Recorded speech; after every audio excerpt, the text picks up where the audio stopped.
He saw her only once, on a quiet, rainy night, in a coffee shop he almost walked past. They talked for 2 hours. She laughed at one sentence in a terrible book. He walked home in wet shoes with a full heart. And then she disappeared. He looked for her everywhere. But some people enter your life like rain, soft, beautiful, and gone before you realize you're already soaked. This is the story of one night that never really ended. It was the kind of night that doesn't feel real. The rain had been falling since sunset, not the dramatic, movie-style downpour, but something softer. A quiet rain. The kind that blurs streetlights and makes the whole world look like it's been painted in watercolors. Ethan had no reason to stop at that particular coffee shop. He walked past it every single day on his way home and never once looked twice. But that night, his umbrella broke 3 blocks earlier, and his shoes were already soaked through, and the warm amber glow from inside that little window just called to him. He pushed open the door. A small bell chimed. The smell of espresso and cinnamon wrapped around him like a blanket. And that's when he saw her. She was sitting alone at the corner table, a book open in front of her, but she wasn't reading. She was staring at the rain through the window, her chin resting gently in her palm, her dark hair falling loosely over one shoulder. She looked like someone who was thinking about something very far away. Ethan ordered his coffee. He told himself not to look again. He sat 2 tables away and stared at his phone. But the truth? He couldn't stop noticing her. Not because she was beautiful, though she was, but because she looked so perfectly still in a world that wouldn't stop moving. About 20 minutes passed. He was already thinking about leaving when it happened. She laughed. Not at him. Not at anything in the room. She had finally looked down at her book and read something that made her quietly laugh. Just a small, surprised sound, like she hadn't expected to find something funny there. She covered her mouth with her fingers, her shoulders shaking just slightly. And Ethan, without meaning to, smiled. A real smile. The kind he hadn't felt in a long time. He didn't plan to speak to her. He really, honestly did not plan it. But as he stood to leave, he passed her table, and she looked up at exactly that moment, and their eyes met, and for one strange, suspended second, neither of them looked away. "Good book?" he asked. He didn't know why he said it. It just came out. She looked down at the cover, then back up at him with those expressive, curious eyes. "Terrible, actually," she said. "I've been trying to finish it for 3 weeks." She paused. But there was one good sentence on page 212. He didn't move. Just one. Just one. A small smile. Sometimes that's enough. He sat back down. She didn't seem to mind. They talked, the way 2 strangers sometimes do when the rain traps them in the same place and the night feels like it belongs to no one else. She told him her name was Mia.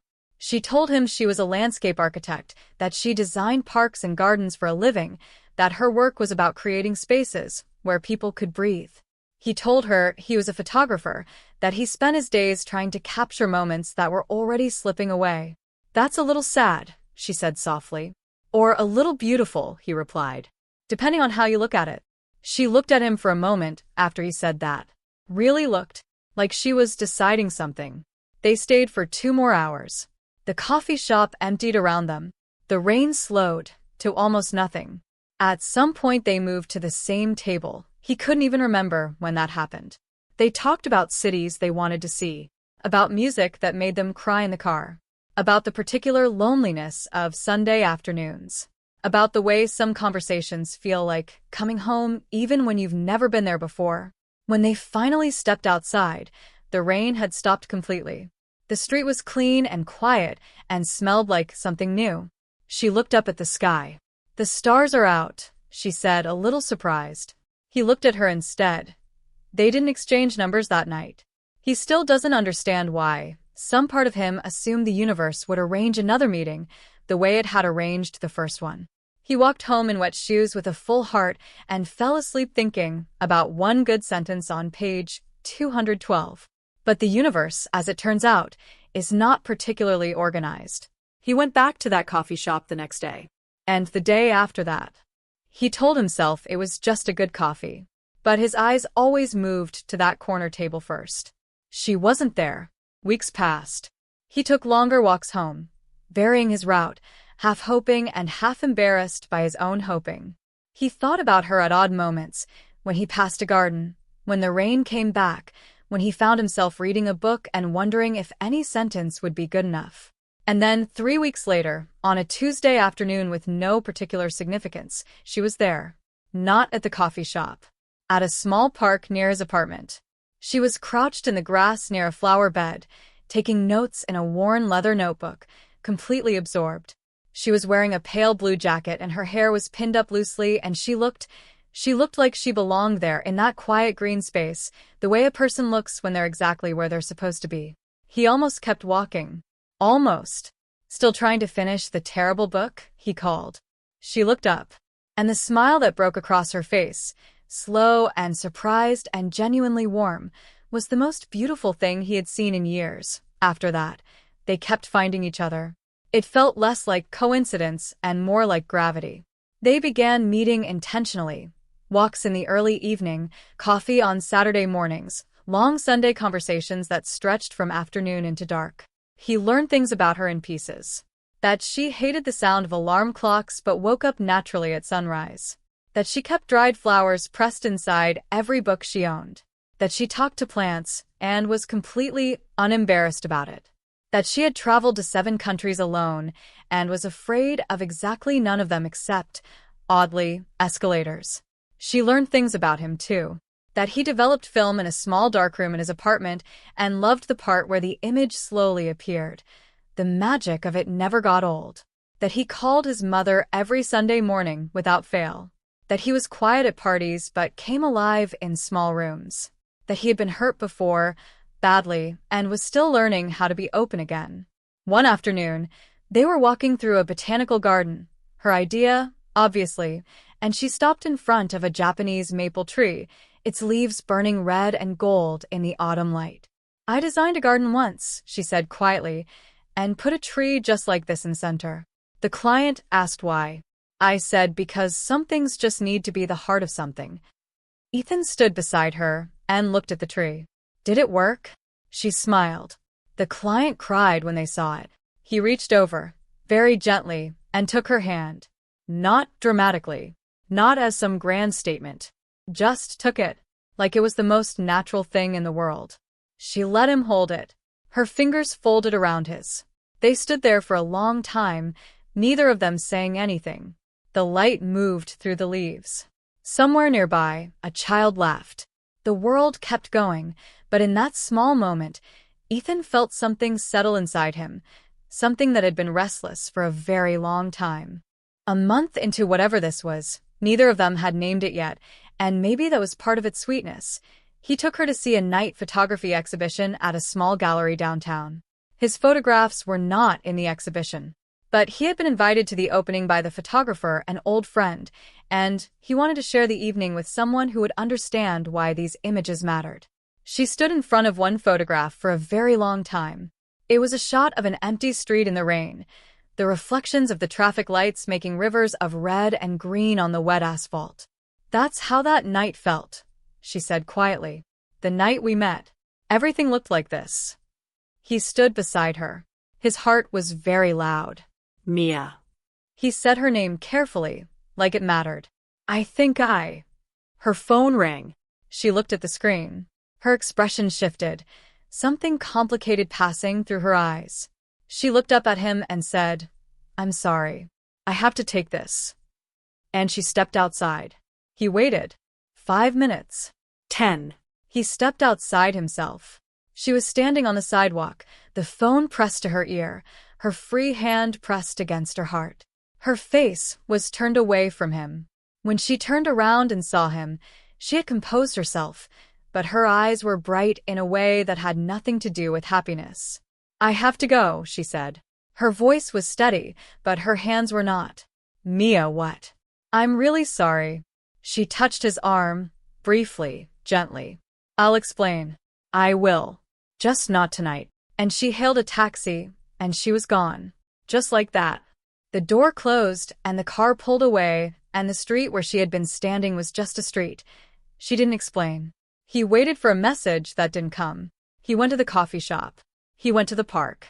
He told himself to be patient, that something had happened, that she would reach out when she was ready. He was not the kind of person who pushed. But 3 days became a week. A week became 2. The dried flower she had given him from one of her books sat on his windowsill, slowly losing its color. He developed the photographs he had taken during those weeks, rolls and rolls of film he hadn't gotten around to yet. And as each image slowly emerged in the darkroom, image after image after image, he realized that she appeared in so many of them. Not posed, not aware of the camera, just there, her hands around a coffee cup, the back of her head as she looked at the maple tree, her profile against a lit window, the way she always looked like she was thinking about something beautiful. He pinned them on the wall of his darkroom and stood looking at them for a long time. He had not meant to fall in love with her. He wasn't even sure that's what this was. But the photographs told a story he hadn't fully admitted to himself yet, a story about someone he saw everywhere even when she wasn't there.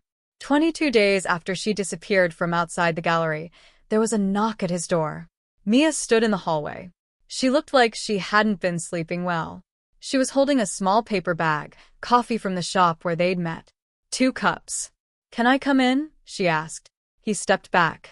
She came in and set the coffee on the table and sat down, and she told him everything. Her mother had been sick for almost 2 years. Not dramatically, terrifyingly sick, but the kind of sick that required quiet, steady presence. That phone call at the gallery had been a nurse from the hospital saying things had shifted. Mia had spent the following weeks at her mother's side, and she hadn't contacted him because she didn't know how to let anyone in during the times when she was the one who needed holding up. She had learned somewhere along the way to be the strong one. She didn't know how to be anything else. "I kept picking up my phone to call you," she said. She wasn't looking at him. She was looking at her hands. I kept putting it back down. I didn't want you to see me like this." "Like what?" he asked. She looked up, scared. Ethan sat across from her for a moment.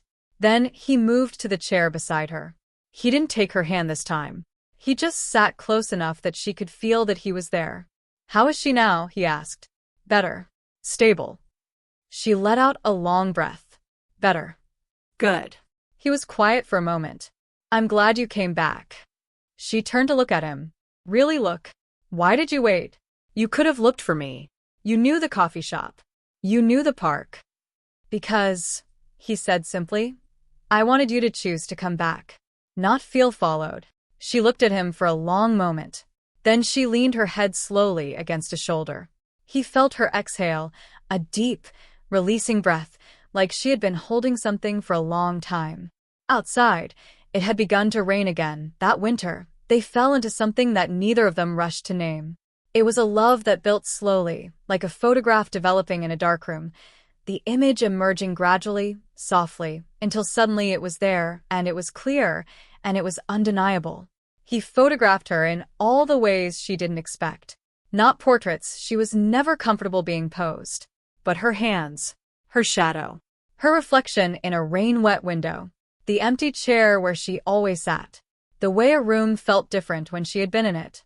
She designed a small rooftop garden for his apartment building, not professionally, just for them. She planted things that bloomed in different seasons, so there would always be something alive up there, she said. Something to come back to. They traveled together once, in the spring, a long weekend in a city they'd both always wanted to see. They got lost. They ate dinner at a table on a cobblestone street while a violinist played somewhere nearby. They walked home through a neighborhood they didn't know, holding hands, talking about nothing important, and everything felt exactly right. There was one evening, near the end of that trip, when they were sitting on the steps of an old fountain in a quiet square. The city was settling into night around them. Mia was resting her head on his shoulder, watching the water catch the lamplight. "I almost didn't go into that coffee shop," she said suddenly. "The night we met, I had decided to just go home." He was quiet for a moment. "What made you stay?" She smiled against his shoulder. "The rain. And a terrible book I wasn't quite ready to put down." He pressed a kiss to the top of her head. She closed her eyes. The water kept moving. The lamplight held. And somewhere in the city, the rain began to fall again, soft and quiet, and exactly like the first night, as if the whole world had circled back to remind them where they had started. Some people walk through your life like weather. Here for a season, then gone. But some people, the ones you meet on rainy nights in small coffee shops when your umbrella is broken and your shoes are wet and you have absolutely no reason to stop, some people become the architecture of your days. The reason you slow down. The reason you look up. Ethan still develops film in that little darkroom. The photographs of Mia still cover one wall, more of them now. Years of images, each one a moment he caught before it slipped away. She still talks to plants. She still keeps dried flowers in her books. She still laughs at just one good sentence on page 212. And every time it rains, that soft, quiet rain that blurs the streetlights and makes the world look like a painting, Ethan looks at her, and she looks back, and they both remember. Some beginnings don't announce themselves. They just knock gently one quiet evening while you're trying to stay dry. And if you're lucky, if you're paying attention, you let them in.